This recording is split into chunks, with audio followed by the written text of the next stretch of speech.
یاد رکھیں جنت کے اندر بے حیائی والا آدمی جا نہیں سکتا، توبہ کرنی پڑے گی۔ پل صراط جو آئے گا نا، واک تھرو برج، تو وہاں وہ گر جائے گا، وہاں وہ چیک ہو جائے گا۔ یہاں بیوی سے چھپا لیں گے، شیخ سے چھپا لیں گے، بھائی سے چھپا لیں گے، استاد سے چھپا لیں گے، امی سے چھپا لیں گے، دوستوں سے چھپا لیں گے، ارے پل صراط میں اللہ کے سامنے نہیں چھپا سکیں گے۔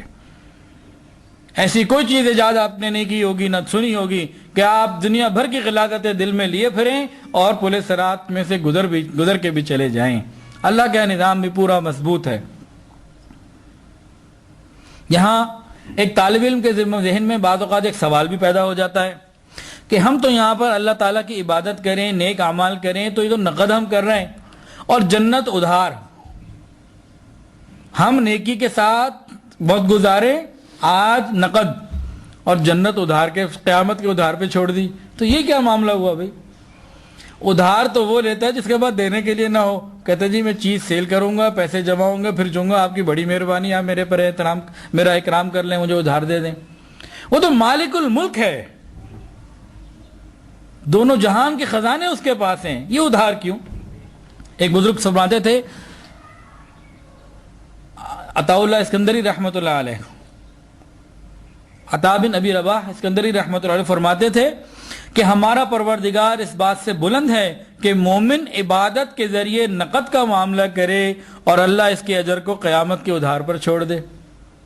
اب یہاں کچھ سمجھنے والی باتیں ہیں اس سوال کے جواب میں۔ پہلی بات تو علماء نے یہ لکھی کہ دیکھو، اللہ تعالیٰ فرماتے ہیں کہ اگر ہم، اللہ تعالیٰ کا جو طریقہ ہے، اگر اللہ تعالیٰ سارے اعمال کا بدلہ دنیا میں دے دیتے، دنیا تو فانی ہے، ختم ہو جانے والی ہے، تو جو کچھ بھی ملتا ہے ختم ہو جاتا۔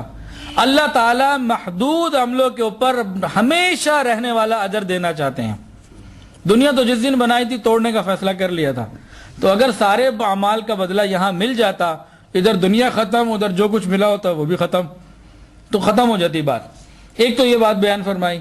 دوسرا فرمایا کہ دیکھو اللہ رب العزت جو نیکی کے اوپر دینا چاہتے ہیں، یہ دنیا اتنی چھوٹی اور حقیر ہے کہ اس کے اندر آ ہی نہیں سکتا۔ جو سب سے آخری جنتی کسی طرح گھسٹتا پھسٹتا پہنچے گا نا جنت میں، جب یہ جنت میں پہنچے گا اللہ فرمائیں گے کہ یہ دنیا نہیں، زمین آسمان کا جو خلا ہے، یہ جس کے اندر یہ کہکشائیں ہیں، یہ ملکی ویز ہیں، اور یہ پورا نظام جو کائنات کا ہے، 20 ارب نوری سال بھی کوئی چلتا رہے تو کائنات کے سرے پہ نہیں پہنچ سکتا۔ اور ایک نوری سال کیا ہے؟ اگر ایک سیکنڈ کے 3 لاکھ کلومیٹر پر سیکنڈ انسان کی رفتار ہو اور 1 سال چلتا رہے تو یہ 1 نوری سال ہوا۔ کوئی 20 ارب نوری سال بھی چلتا رہے تو اس کائنات سے اس کائنات کے آخری سرے پہ نہیں پہنچ سکتا، اتنی بڑی۔ تو اس سے بھی 10 گنا زیادہ بڑی اس آخری درجے والے کو دیں گے۔ جب اس کو آرڈر ہوگا کہ تمہیں 10 گنا بڑی دی گئی، کہیں گا اللہ آپ تو رب العالمین ہے، مجھ سے مذاق کرتے ہیں۔ اللہ فرمائیں گے نہیں، میں تجھے مذاق نہیں کر رہا، تجھے تو میں نے یہ دینے کا فیصلہ کر لیا، تجھے دے دی، تو جا کے دیکھ لے۔ تو جب آخری والے کو اتنا ملے گا تو نیک لوگوں کو کیا ملے گا، اولیاء کو کیا ملے گا، صحابہ کو کیا ملے گا، اور انبیاء کو کیا ملے گا؟ تو وہ مقدار اس چھوٹی سی دنیا میں آ ہی نہیں سکتی۔ ایک تو یہ بات مقدار کی، اس کو کہتے ہیں کوانٹٹی، اور دوسری چیز ہے معیار، کوالٹی۔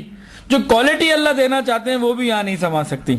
سمجھانے کے لیے بتایا صرف ایک حور کے بارے میں کہ دیکھو اللہ نے اس کو اتنی خوبصورتی دی، اگر وہ مردے سے کلام کرے مردہ زندہ ہو جائے، کھاری پانی میں تھوک دے تو کھاری پانی میٹھا ہو جائے، اگر اپنے پلو کو آسمان دنیا سے ذرا سا نیچے لٹکا دے تو سورج سے زیادہ روشن ہو جائے۔ اب بتائیں، یہ تو جنت کی ایک چھوٹی ادنا سی مخلوق ہے، اس کا یہ درجہ۔ تو دنیا ان نعمتوں کی نہ کوالٹی کو سما سکتی، نہ ہی کوالٹی کو لے کے آ سکتی۔ تو یہ تو قیامت کے ادھار کی بات ہو گئی۔ اب دنیا میں نقد کیا ملتا ہے؟ نقد، ارے میرے بھائیوں، دلوں کا سکون ملتا ہے۔ اللہ کے لیے چھوڑ کے تو دیکھیں نا حرام کو، پھر دیکھیں اللہ کیسے مزے عطا فرماتے ہیں۔ حرام کو اللہ کی خاطر چھوڑ کر دیکھو اللہ حلال میں کیا لذت عطا فرمائیں گے۔ ارے حرام محبتوں کو چھوڑ کر دیکھو اللہ حلال بیوی کی محبت میں کیسی لذت عطا فرمائیں گے۔ یہ جن مردوں کو اپنی بیویوں سے شکایت ہے نا، یہ صرف اپنی نگاہوں کو نامیرے منہ سے جھکانا شروع کر دیں، انشاءاللہ ان کا 90% مسئلہ تو ایسے حل ہو جائے گا۔ کر کے دیکھ لیں، یہ شکایت کرتے ہیں بیویوں کی، جی باندھتی نہیں، فلان، یہ تنگی یہ تنگی. ارے اپنی نگاہوں کو جھکا کر دیکھو، حلال پر آ کے تو دیکھو، حرام کو چھوڑ کر تو دیکھو، پھر اللہ حلال لذت عطا فرمائے گا. حرام لذتیں خود ہم حاصل کر لیتے ہیں، اس لیے اللہ حلال سے محروم کر دیتے ہیں.